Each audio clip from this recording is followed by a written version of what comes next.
There are some things to consider when 3D printing to have a successful print. 3D printers work by printing layers of plastic, one on top of the other. However, overhangs that extend beyond the layer below with nothing to support them can cause issues. Without support, overhangs can sag, deform, or even collapse completely. The general rule of thumb is that overhangs up to 45 degrees from the vertical axis can usually be printed without support structures.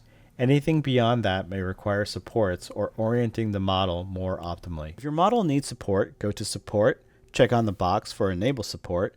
You can also select the two types of support in the drop-down for type, Normal and Tree. I find normal support works best for larger flat overhangs, and tree works better for more organic shapes and smaller overhangs. If you look at this model from Sam Helmuth called Cute Figure of Bear Girl Dancing with an Umbrella, we see many overhangs of the legs and skirt, nose of the bear, as well as the umbrella.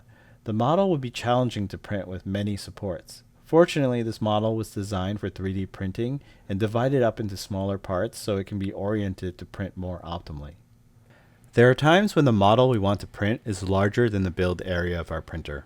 The best approach is to split the model into smaller parts to print and assemble after. You can easily split a model with the cut tool.